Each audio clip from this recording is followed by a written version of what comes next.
आकाशवाणी गोरखपुर से प्रादेशिक समाचार।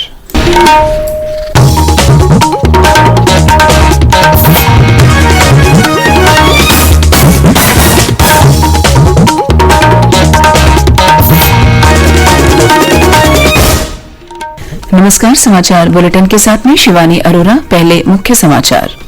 प्रधानमंत्री नरेंद्र मोदी ने 341 किलोमीटर लंबे पूर्वांचल एक्सप्रेस वे का उद्घाटन किया। कहा, यह एक्सप्रेस वे उत्तर प्रदेश को तेजी के साथ बेहतर भविष्य की ओर ले जाएगा।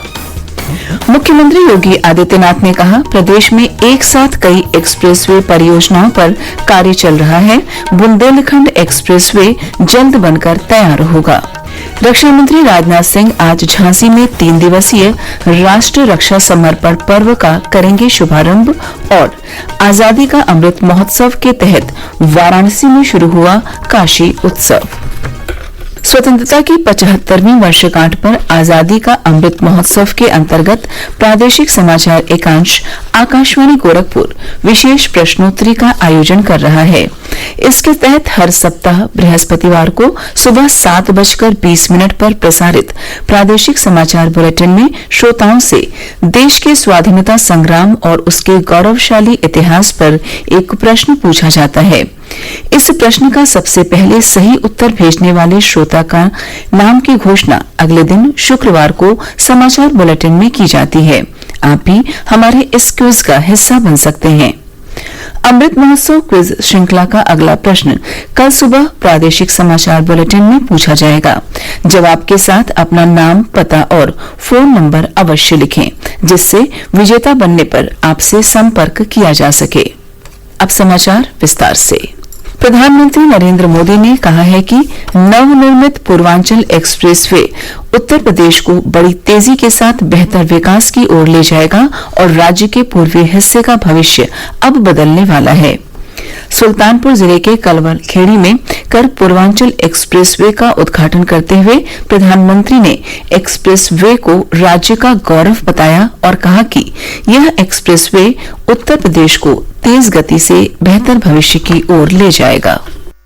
3-4 साल पहले जहां सिर्फ जमीन थी, अब वहां से होकर इतना आधुनिक एक्सप्रेस वे गुजर रहा है।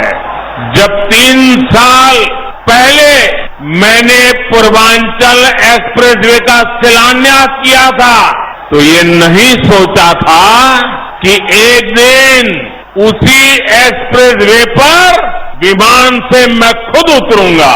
ये एक्सप्रेस वे उत्तर प्रदेश को तेज गति से बेहतर भविष्य की ओर ले जाएगा।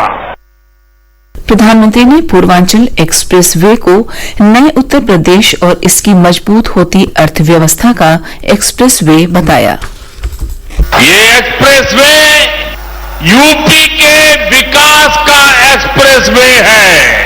ये एक्सप्रेस वे यूपी की प्रगति का एक्सप्रेस वे है। ये एक्सप्रेस वे नए यूपी के निर्माण का एक्सप्रेस वे है।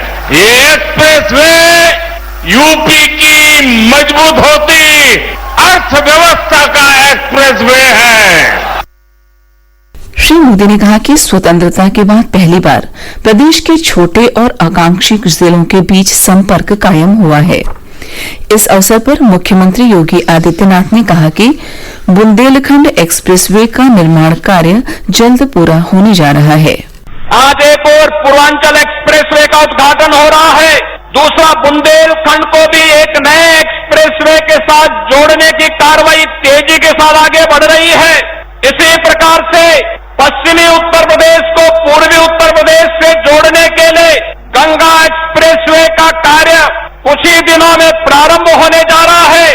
गोरखपुर लिंक एक्सप्रेस वे और बलिया लिंक एक्सप्रेस वे भी युद्ध स्तर पर विकास की उस नई प्रक्रिया का हिस्सा बनने जा रहे हैं। उद्घाटन के बाद भारतीय वायुसेना के लड़ाकू विमानों ने एक्सप्रेस वे पर बनी हवाई पट्टी पर अपने कौशल का प्रदर्शन किया।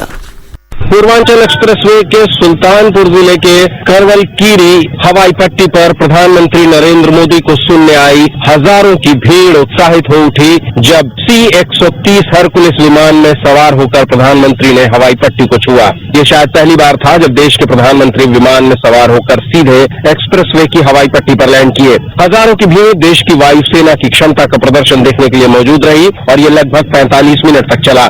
इलाके के लोग इस नवनिर्मित एक्सप्रेसवे पर फर्राटा भरने के लिए उत्साहित हैं। उनकी सुरक्षा के लिए पुलिस की गाड़ियां, जानवरों को पकड़ने वाली गाड़ियां और एम्बुलेंस भी मौजूद रहेंगी।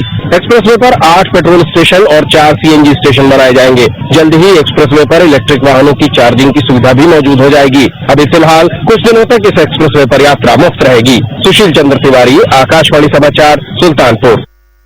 पूर्वांचल एक्सप्रेसवे प्रदेश के 9 जिलों से होकर गुजरता है।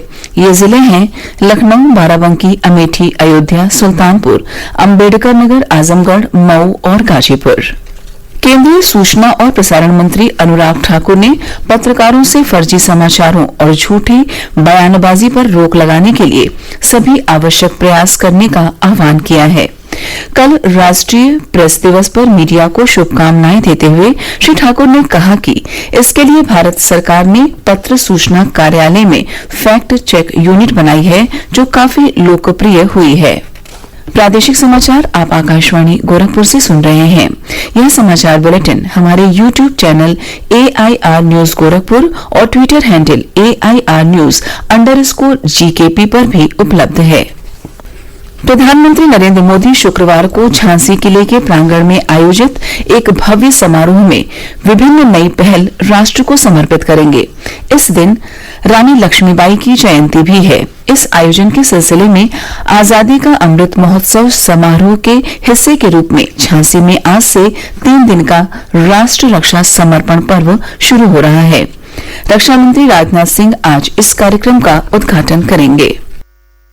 प्रधानमंत्री नरेंद्र मोदी द्वारा 19 नवंबर को कई सारे कार्यक्रमों और परियोजनाओं का शुभारंभ किया जाएगा, जिनमें सोने सैनिक स्कूलों की स्थापना, एनसीसी बॉर्डर एवं coastal scheme, NCC alumni association एवं एनसीसी कैडेट के लिए सिमुलेशन ट्रेनिंग का कार्यक्रम शामिल है। प्रधानमंत्री नरेंद्र मोदी उत्तर प्रदेश सुरक्षा औद्योगिक गलियारे के तहत 400 करोड़ रुपए की लागत से झांसी में बनने वाले भारत डायनेमिक्स लिमिटेड के प्रोजेक्ट की आधारशिला भी रखेंगे। इसी दिन प्रधानमंत्री राष्ट्रीय युद्ध स्मारक मोबाइल ऐप भी लॉन्च करेंगे। इसके साथ ही प्रधानमंत्री नरेंद्र मोदी स्वदेशी रूप से विकसित लाइट कॉम्बैट हेलीकॉप्टर एवं ड्रोन्स भी सुरक्षा बलों को सौंपेंगे। गौरव, आकाशवाणी समाचार, झांसी। राष्ट्रीय कोविड टीकाकरण अभियान के तहत देश में अब तक 113 करोड़ से अधिक कोविड रोधी टीके लगाए जा चुके हैं। प्रदेश में भी कोविड रोधी टीके लगाने का कार्य तेजी से जारी है। अब तक 14 करोड़ 25 लाख से अधिक टीके लगाए जा चुके हैं। इनमें से 10 करोड़ 28 लाख से अधिक टीके पहली डोज के रूप में और 3 करोड़ 97 लाख से अधिक टीके दूसरी डोज के रूप में लगाए गए हैं। काशी की प्राचीन विरासत और संस्कृति का स्मरण करने के लिए वाराणसी में कल से 3 दिवसीय काशी उत्सव शुरू हो गया। केंद्रीय संस्कृति राज्य मंत्री मीनाक्षी लेखी ने सिगरा स्थित रुद्राक्ष कन्वेंशन सेंटर में कार्यक्रम का शुभारंभ किया। इस उत्सव में काशी की महान विभूतियों जैसे गोस्वामी तुलसीदास, संत कबीरदास, संत रविदास, भारतेंदु हरिश्चंद्र, मुंशी प्रेमचंद्र और जयशंकर प्रसाद के योगदान का स्मरण किया जा रहा है। काशी उत्सव के पहले दिन कल सुप्रसिद्ध साहित्यकार जयशंकर प्रसाद की रचनाओं और उनके जीवन पर विस्तृत चर्चा हुई। इस अवसर पर कई सांस्कृतिक कार्यक्रमों का आयोजन किया गया। प्रदेश के संस्कृति मंत्री डॉक्टर नीलकंठ तिवारी भी काशी उत्सव के शुभारंभ अवसर पर उपस्थित रहे। आजादी का अमृत महोत्सव के अंतर्गत प्रदेश सरकार के सहयोग से केंद्रीय संस्कृति मंत्रालय इस कार्यक्रम का आयोजन कर रहा है। प्रदेश के वन, पर्यावरण एवं जलवायु परिवर्तन मंत्री दारा सिंह चौहान ने कहा है कि प्रदेश सरकार इको पर्यटन को बढ़ावा दे रही है। प्रदेश में वन विभाग ने 30 करोड़ पौधे लगाकर कीर्तिमान स्थापित किया है। श्री चौहान कल पीलीभीत टाइगर रिजर्व स्थित चूका पिकनिक स्पॉट पर वाटर हट का लोकार्पण करने के बाद पत्रकारों से बातचीत कर रहे थे। उन्होंने कहा कि पीलीभीत में इको पर्यटन की अपार संभावनाएं हैं। श्री चौहान ने कहा कि यहाँ का चूका पिकनिक स्पॉट अत्यंत दर्शनीय है। और अंत में इस बुलेटिन के मुख्य समाचार एक बार फिर। प्रधानमंत्री नरेंद्र मोदी ने 341 किलोमीटर लंबे पूर्वांचल एक्सप्रेसवे का उद्घाटन किया। कहा, यह एक्सप्रेसवे उत्तर प्रदेश को तेजी के साथ बेहतर भविष्य की ओर ले जाएगा। मुख्यमंत्री योगी आदित्यनाथ ने कहा, प्रदेश में एक साथ कई एक्सप्रेसवे परियोजनाओं पर कार्य चल रहा है। बुंदेलखंड एक्सप्रेसवे जल्द बनकर तैयार होगा। रक्षा मंत्री राजनाथ सिंह आज झांसी में 3 दिवसीय राष्ट्र रक्षा समर्पण पर्व का करेंगे शुभारंभ और आजादी का अमृत महोत्सव के तहत वाराणसी में शुरू हुआ काशी उत्सव। इसी के साथ प्रादेशिक समाचार समाप्त हुए। नमस्कार।